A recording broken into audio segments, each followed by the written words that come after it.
اچھا، اب سوال یہ تھا کہ بیری کے پتوں کو کیوں ڈال کے نہلانے ہیں بھائی؟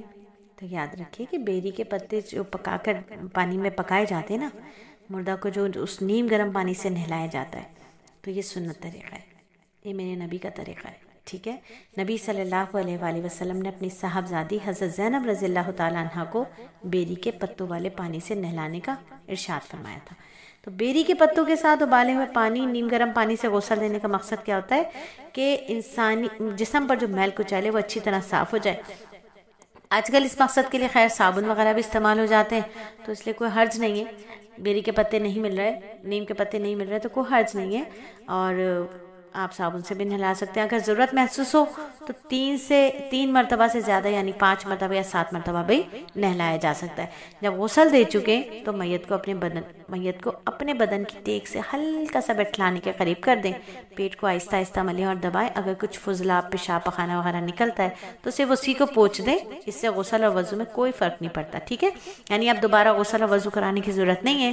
اس کے بعد پھر اس کو بائیں کروٹ پر لٹا دیں، کافور ملا ہوا پانی سر سے لے کر پاؤں تک مل دیں اچھی طریقے سے، اس کے اوپر ڈال دیں، پھر سارا بدن کسی کپڑے یا تولیہ سے پوچھ کے اس کو کفنا دیں۔ غسل سے متعلق چند مسائل جو ہوتے ہیں وہ دیکھیں، میت اگر غسل کے قابل نہیں ہے، مثلا میت کا جسم ریزہ ریزہ ہو گیا تھا تو اس پر پانی بہا دینا کافی ہے۔ اگر یہ بھی ممکن نہ ہو تو فقط اس کو تیمم کرا دیں۔ میت کو غسل دیا گیا، بعد میں اس کے بدن سے خون بہنے لگا یا کوئی نجاست نکلی اور کفن پر لگ گئی تو کفن بدلنا یا دھونا ضروری نہیں ہے۔ تو الحمدللہ آج یہاں تک کا ہے سبق، انشاءاللہ اگلے ہفتے کفنانے کا بیان کریں گے انشاءاللہ تعالی۔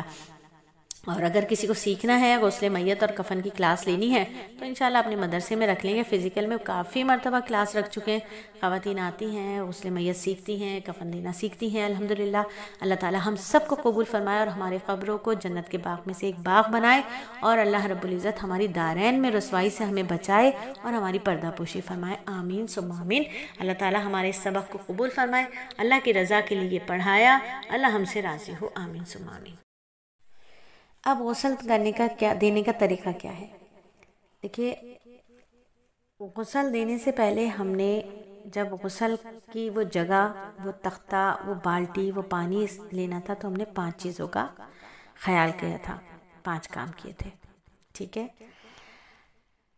اب جب کہ ہم غسل دینے جا رہے ہیں تو اس کے لیے ہمیں 6 چیزوں کا خیال رکھنا ہے۔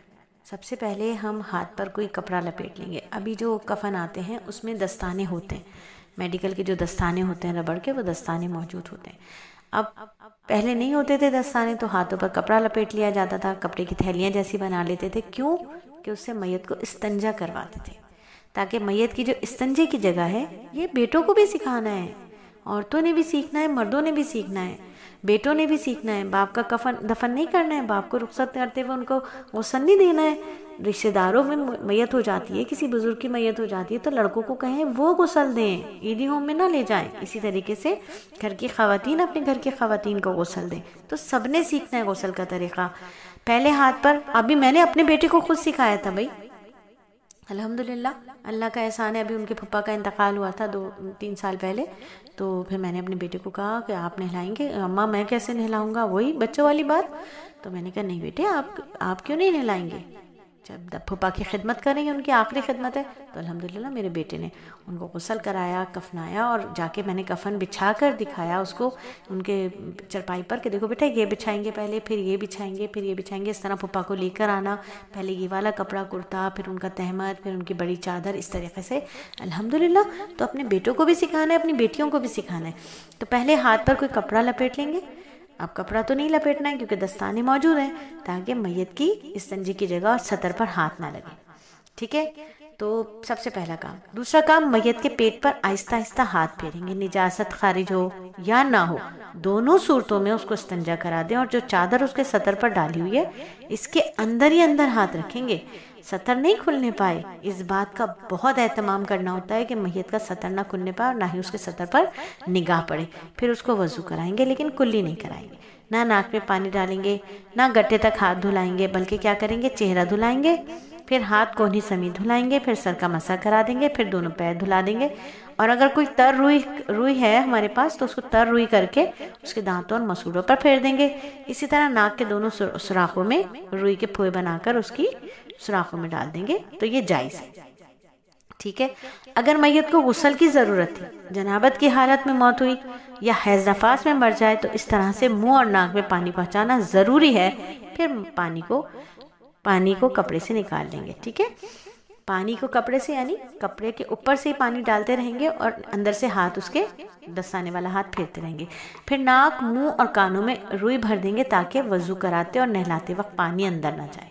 ٹھیک ہے، یہ چوتھا کام ہو گیا. پانچواں کام یہ ہوا کہ جب وضو کرا چکیں گے تو سر کو ایک، ویسے تو گل خیرو کا پھول ہوتا ہے، اس کے پانی سے نہلاتے ہیں. آج کل کیونکہ گل خیرو نہیں لگا